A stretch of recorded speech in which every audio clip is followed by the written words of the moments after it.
कासिम पर मौजूद है। यहाँ पर जो कंटेनर दुनिया भर से आते हैं, कस्टम के किन किन मराहिल से गुजरते हैं, एक डेमो भी इधर आपको दिखाते हैं। ये एक कंटेनर है, ये जनाब दुनिया के किसी मुल्क से पाकिस्तान पहुंचा होगा। अब एक कस्टम क्लियरेंस के लिए जो कस्टम हाउस है यहाँ पर इसको पहुंचा दिया गया है, जहाँ इसकी प्रॉपर स्कैनिंग की जाएगी। वैसे हाई सी के अंदर जो हमने बहुत सारी आप कह लें कि जो रिफॉर्म्स की हैं उसके मुताबिक जब हाई सी के अंदर ही बहुत सारे जो कंटेनर्स हैं जो शिप होते हैं वो सारा अपना डेटा फ्राहम कर देते हैं कि इस कंटेनर के अंदर क्या है, लेकिन फिर भी यहाँ पे आके हम उसको स्कैन करना है। जो हमारे SOPs हैं उनको हमने पूरा करना है। ये अमेरिकन के साथ मिलके ये सारा सिस्टम हम यहाँ पर मैनेज किए हुए हैं। तो ज़रा आगे चल लेते हैं, पूरा इसका प्रोसीजर दिखाते हैं। ये कंटेनर आ गया है, इसको किस तरह यहाँ पे स्कैन किया जाएगा। सुहान भट्ट साहब हमारे साथ मौजूद है, यहाँ पर कस्टम ऑफिसर हैं। सर ये बताएं, ये अब कंटेनर आ गया है, क्या करेंगे इसके साथ, कैसे इसको स्कैन करेंगे, चेक करेंगे? जी ये कंटेनर जो है आप जो देख रहे हैं आपके सामने लोडेड है। This is bound for the USA। ये कार्गो स्पेसिफिकली USA एक्सपोर्ट होगा। इसी वजह से ये इधर आया है। This facility is dedicated to insuring security for all US bound cargo. यहाँ पे this scanner has been installed as a joint venture between Pakistan customs FBR and the customs and border protection of the United States. यहाँ पे ये scanner के through जब गुजरेगा तो it will generate images. इसमें पता लगेगा कि इसमें किस किस्म के गुड्स हैं, उनकी क्या डेंसिटी है, क्या इसके अंदर किसी किस्म की एनोमली है या नहीं। उसके बाद अगर कोई चीज़ आउट ऑफ द ऑर्डिनरी हमें नज़र आती है तो हम इसको स्पेसिफिकली फिजिकल एग्जामिनेशन के लिए उतार लेंगे, चेक करेंगे। जब इसको हम खोलेंगे, इसमें देखेंगे, अगर हमें कोई प्रॉब्लम नज़र आएगी तो हम इसको डिटेन कर देंगे कार्गो को। अदरवाइज अगर इमेज में कोई प्रॉब्लम नहीं नज़र आती तो it will be sent on its way. मतलब ये एक्सपोर्ट के लिए जो SOPs हैं ये वो बता रहे हैं, और ख़ुसूसन जो यूरोप या अमेरिका जाना है वहाँ तो ज़रा कवायद थोड़े सख्त ही होंगे। बिल्कुल जी, लेकिन ये वाली फैसिलिटी मैं फिर रिइटरेट करूँगा कि this is only for the US, not even Europe. ये US specific US funded facility है और ये उन्हीं के लिए प्राइमरीली एग्जिस्ट करती है। और रियल टाइम में वर्जीनिया में इसको बैठ के मॉनिटर भी कर रहे हैं। ये आपके सामने एक बिल्डिंग है जी, आप देख सकते हैं। ये बिल्डिंग खास तौर पे बनाई गई है ऑफिसर्स को हाउस करने के लिए। यहाँ 24/7 लाइव फीड है, CCTV फीड, जो US customs and border protection के ऑफिसर्स वर्जीनिया में बैठ के देख रहे होते हैं, मॉनिटरिंग कर रहे होते हैं। उनके पास स्क्रीन भी आती है, उनके पास ऑफिसर्स भी आते हैं और कार्गो के विजुअल्स भी आते हैं जो स्कैन इमेज होता है। वो उसको देख के हमारे साथ मिल के डिटर्मिन कर रहे होते हैं कि इज इट अ थ्रेट और इज इट सेफ। और जो इंपोर्ट होकर पाकिस्तान आ रहे हैं उनको कैसे, क्योंकि उसमें भी लोग जब हाई सी के अंदर जिस तरह हमने कह दिया कि आने वाला शिप ऑलरेडी पहले ही बता दे, मतलब 72 आवर्स पहले भी बता दे, तो हम ऑलरेडी चीज़ें मैनेज करके रखेंगे, क्लियरेंस बड़ी जल्दी हो जाएगी। उसको हम कैसे एग्जामिन करते हैं? उसके अंदर भी जी RMS चलता है। RMS फैसला करता है कि किसने स्कैन होना है, किसने चेक होना है, किसने नहीं चेक होना। और इसके अंदर ह्यूमन इंटरवेंशन ऑफिसर लेवल पे ज़रूर होती है कि अगर उनके पास कोई इंफॉर्मेशन अगर उनके पास कोई इंफॉर्मेशन होती है, उनके पास कोई इंटेलिजेंस होती है, उनको पता पड़ता है कि जी इसमें कोई प्रॉब्लम है, तो they are well within their rights as per law के वो उस कंटेनर को चेक कर सकते हैं। ठीक है, हम जरा स्कैनर देख लें आगे चल के। ये रेडियो एक्टिविटी स्कैनर है और जी वो सामने आप देखेंगे तो मैकेनिकल आर्म है स्कैनर की, जिसके अंदर से कंटेनर का पूरा इमेज आता है। ये वाला जो आप रैपी स्कैन का देख रहे हैं ये स्पेसिफिकली रेडियो एक्टिविटी डिटेक्ट करता है। ठीक है, ये देखता है कि इसके अंदर कोई रेडियो एक्टिव मटेरियल तो नहीं है कार्गो में। अच्छा, यहाँ से वैसे कुछ फ्रूट्स या मैंगोज वगैरह भी जो एक्सपोर्ट होते थे उसके हवाले से भी पूरा प्रोसेस करके भेजा जाता था, कुछ रिक्वायरमेंट्स थी अमेरिकन की? जी, अमेरिकन की फूड क्या हर आइटम के हवाले से दे हैव डिफरेंट रिक्वायरमेंट्स, और वो सारी requirements as per the export policy order that is prevailing, वो रिक्वायरमेंट्स फुलफिल होती हैं तो कार्गो जा सकता है। ठीक है, वो डॉक्यूमेंट की शक्ल में हो सकती हैं, वो फिजिकल किसी जो है स्टैंडर्ड की शक्ल में, पैकेजिंग की शक्ल में भी हो सकती है when it comes to fruit.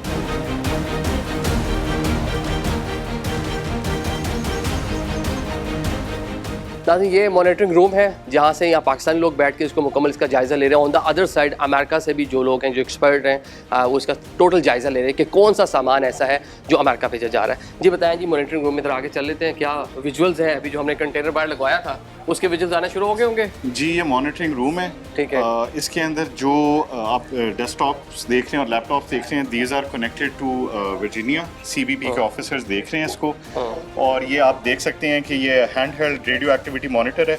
अगर किसी भी ट्रक के अंदर या किसी भी कंटेनर के अंदर प्रॉब्लम आती है तो उसको it is subjected to a physical examination. यहाँ पर आप देख रहे हैं ये कंटेनर की इमेज आ रही है, नंबर भी आ रहा है उसका। और ये हमारे उधर आरपीएम पे जो कैमरा था, जो डिटेक्टर था, उसने ये तस्वीरें ली आगे की और पीछे की, और इसको रीड करके ऑटोमेटिक अटैच कर दिया हमारे सिस्टम में। इधर आपको जो है पूरे कार्गो का कंटेनर जो है उसकी डिटेल मिल जाएंगी कि शिपर कौन है, कंसाइनी कौन है, कमोडिटी क्या है इसमें, और सील नंबर भी वो हम वेरीफाई करते हैं फिजिकली। और उसके बाद जो एक्सरे आता है, ये एक्सरे इमेज आया है इसका। ठीक है, तो क्या था इस कंटेनर में? इसमें ये देखें टैगी टॉवल्स हैं। ओके, तो आपको एक जैसी इमेज और डेंसिटी नज़र आ रही होगी, इसका मतलब है इसमें कोई और दूसरा कार्गो नहीं है। ठीक है, अगर इसमें कुछ और होगा या कोई भी चीज़ हल्की सी भी डिफरेंट होगी तो वो यहाँ पर ज़ाहिर हो जाएगी, तो हम इजीली आइडेंटिफाई कर सकते हैं कि उसमें कोई एनॉमली है। ठीक, उसको फिर हम फिजिकल एग्जामिनेशन के चेक कर सकते हैं कि इसमें क्या है। ठीक है, क्यों एनॉमली आ रही है। ठीक है नाज़रीन, ये वो कंटेनर है जिसको भी हमने बाहर से एंटर करवाया था, आपने देखा था, बाहर इसका स्कैन किया गया। अभी अंदर के मनाजिर हैं, ये रियल टाइम में अमेरिका में बैठा हुआ भी कोई भी एक्सपर्ट जो है, कोई भी उनका जो ऑफिसर है वो इसको देख सकता है। इसके टॉवल्स हैं वो जा रहे हैं जी। ठीक है, तो ये देखें जी, पूरा इंटीग्रेटेड सिस्टम पाकिस्तान में तो है ही है, लेकिन साथ साथ इसको रियल टाइम में अमेरिका के साथ भी किया। बल्कि यहाँ पर मैं तो US कस्टम के कुछ मुझे मोहरें भी यहाँ पर दिखाई दे रही है, बल्कि ये आप US कस्टम जो है उसकी भी यहाँ पे मोनोग्राम्स, उसकी जो है स्टैम्प्स आपको नज़र आ रही होंगी। नाज़रीन, आपको स्कैनर दिखा दिए, साथ साथ यहाँ पर एक्सरे मशीन जो है वो भी इंस्टॉल की गई है। मेरे अकब में आप इसको एक्सरे मशीन देख सकते हैं।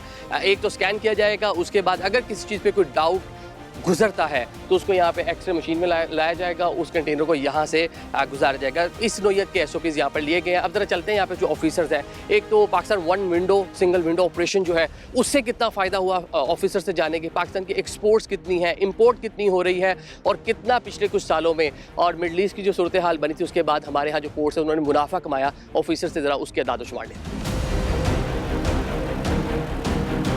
अब हमारे साथ रिजवान महमूद साहब मौजूद हैं, कलेक्टर हैं जनाब एक्सपोर्ट के पोर्ट कासिम के। सर, फर्स्ट ऑफ ऑल कैसे हैं आप, और सेकेंडली ये बता दें कि जो नई रिफॉर्म्स आप लोगों ने की जिसमें बहुत सारी चीज़ें फेसलेस कर दी गई, जो हुकूमत पाकिस्तान ने खुद से कुछ अहदाफ जो मुकर्रर किए थे, उसके बाद कितनी यहाँ पर तरक्की, कितनी चीज़ें जो ऐसी हैं जो माजी की निस्बत बेहतर हुई हैं? मेजर हमने रिफॉर्म्स किए हैं। उसमें एक तो हमने बड़ा कॉम्प्रिहेंसिव बंकरिंग का जो प्रोसीजर है वो प्रिस्क्राइब किया है। इनिशली ये था कि यहाँ पे जो बंकरिंग की फैसिलिटी थी वो उस तरह नहीं, स्मॉल लॉन्चेस में फ्यूलिंग होती थी। उसकी वजह से ये था कि जो बहुत सारी शिपिंग लाइंस, उनके वेसल्स हमारी पोर्ट्स को विजिट ही नहीं करते, तो उसकी वजह से एक्सपोर्टर्स के पास, इंपोर्टर्स के पास बहुत कम चॉइस थी of shipping lines. This comprehensive procedure, it covers all the streams, export, import and international transshipment। तो इससे काफ़ी यहाँ पे we expect कि वॉल्यूम बढ़ेगा, शिपिंग लाइन ज़्यादा विजिट करेंगी, साइमल्टेनियसली अपने वेसल्स को वो फ्यूल भी देंगी और कार्गो को जो है वो डिस्चार्ज भी करेंगे, लोड भी करेंगे। ठीक है, रेवेन्यू में कितना इजाफा हुआ जो हालिया जो रिफॉर्म से देखने को मिल रहा है? माजी में बहुत सारा लोगों का शिकवा होता था, टाइम बहुत लग जाता है, कस्टम के बहुत सारे मराहल है, FBR के, अब सारी चीज़ें इंटीग्रेटेड कर दी गई, मतलब वन विंडो पे, तो उससे कितना फ़ायदा हुआ? अच्छा, एक्सपोर्ट साइट्स पे मैं आपको बताऊं कि इसमें ड्यूटी टैक्सेस नहीं होते एक्सपोर्ट्स के ऊपर, तो इसमें मेनली फैसिलिटेशन का कंपोनेंट है जी। तो हमारे यहाँ जो पोर्ट कासम से एक्सपोर्ट हो रही है उसमें around 90% is clear through green channel, जिसमें कोई ह्यूमन इंटरवेंशन नहीं हो। जैसे कंसाइनमेंट इन होती है पोर्ट एरिया में, system allows loading. Second component जो है हमारे पास दैट इज़ येलो चैनल, जिसमें सिर्फ डॉक्यूमेंट्री चेक होता है, and it is around 4.3%। Third component is red channel, जिसमें कंसाइनमेंट जो है उसका एग्जामिनेशन किया जाता है, and it's around 5.7%। तो जो मेजर चंक है हमारा एक्सपोर्ट का, that is clear through system on the basis of certain risk parameters. Currently we are handling on average more than around $1 billion export port Qasim. Pakistan में जो भी चीज़ें इंपोर्ट होती हैं उसको जो कस्टम के मामला आते हैं पोर्ट कासिम पर, वो देखते हैं। सईद भट्टू साहब हमारे साथ मुझे कलेक्टर हैं। सर अस्सलाम वालेकुम, ये बता दें इंपोर्ट के हवाले से जो हम मामला देख रहे हैं, पहले माजी में बहुत सारा ये चीज़ें होती थी, शिकायत थी कि काफ़ी दिन लग जाते थे सामान को क्लियर होते हुए। एक तो वन विंडो ऑपरेशन से कितना फ़ायदा हुआ, और सेकेंडली हुकूमत को जो रेवेन्यू है इसकी वजह से उसमें कितना इजाफा हुआ? जी, वन विंडो ऑपरेशन से फ़ायदा ये हुआ, वन विंडो ऑपरेशन का बेसिक हमारा फोकस ये रहा कि हम इसमें ह्यूमन इंटरेक्शन जो है उसको ख़त्म करें और सारा की सारी क्लियरेंस जो है वो सिस्टम बेस्ड हो। जो भी डिक्लेरेशन है वो हमारे ऑफिसर को सिस्टम में नज़र आए और उसी की बुनियाद के ऊपर जो डॉक्यूमेंट्स हैं और जो डेटा अवेलेबल है उसके मुताबिक वो फैसला करें। ह्यूमन इंटरेक्शन को ख़त्म करने की वजह से हमारा ड्वेल टाइम जो सब्सटेंशियली इंक्रीज़ हुआ है और there has been increased efficiency as far as clearance of goods is concern. दूसरा फ़ायदा हमें ये हुआ कि पर डिक्लेरेशन जो है वो 6.8 मिलियन हमारा रेवेन्यू था prior to introduction of this faceless custom assessment. ये अब इंक्रीज होकर 7.9 मिलियन पे चला गया, तो 1.1 मिलियन रुपीस पर डिक्लेरेशन का हमें गेन हुआ है। ओके जी ठीक है। जी, जी। आलमी सतह पे वैसे क्या म्यार है इसका? अगर आप यूरोप अमेरिका की बात कर लें या रीजन के डिफरेंट जो पोर्ट्स हैं उनको अगर उसके साथ कंपेयर कर लें तो उसमें हम कहाँ खड़े हैं? देखिए, आलमी मेयार को हम क्राइटेरिया जो है उसका वो इस बुनियाद पे होगा कि जो डिक्लेरेशन है वो उसकी जो रिस्क मैनेजमेंट सिस्टम है उसमें उसकी ट्रीटमेंट क्या है। हमारे यहाँ एक सब्सटेंशियल नंबर मोर देन 50-55% जो है वो कंसाइनमेंट इस तरह की है जो ग्रीन चैनल में क्लियर होती है। The moment you file a declaration have paid the duties and taxes, it is instantly cleared in the system, so there is absolutely no delay whatsoever. Then there is a certain percentage which goes to the yellow channel, but most about 90-95% of those declarations again are cleared on the basis of declarations made, and there is absolutely no delay as far as the examination is concerned.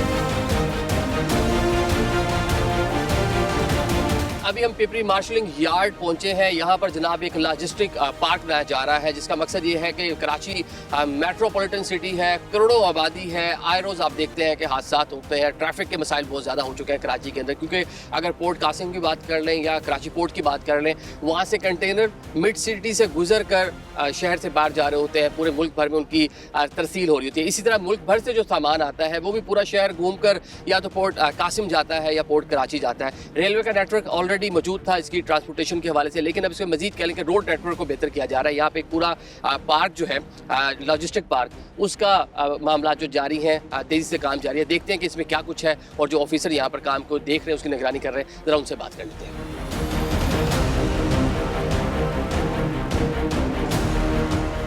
नाज़रीन, इस मंसूबे के PD हमारे साथ मौजूद है अल्ताफ़ बाजवा साहब। भाई साहब, अस्सलाम वालेकुम, कैसे हैं आप? वालेकुम अस्सलाम। सर, बड़ा अच्छा मंसूबा बना रहे हैं। कराची में बड़ी हैवी ट्रैफिक, आए रोज़ हादसा और बहुत सारे मामला हम देखते थे टीवी पर बैठकर, तो अभी उसको काउंटर करने के लिए, हालात को बेहतर करने के लिए क्या मंसूबा है, ये कब तक मुकम्मल हो जाएगा, इसकी तफसीलात? ओके, प्राइमरीली नेशनल लॉजिस्टिक, ये हमारी जो है वो नेशनल लॉजिस्टिक कॉर्पोरेशन ने डीपी वर्ल्ड के साथ इन कोलैबोरेशन यहाँ ये प्रोजेक्ट अंडरटेक किया है, जिसमें कि डीपी वर्ल्ड 60% शेयर होल्डर है, दुबई पोर्ट, यस, ओके, और 40% जो है नेशनल लॉजिस्टिक कॉर्पोरेशन का है।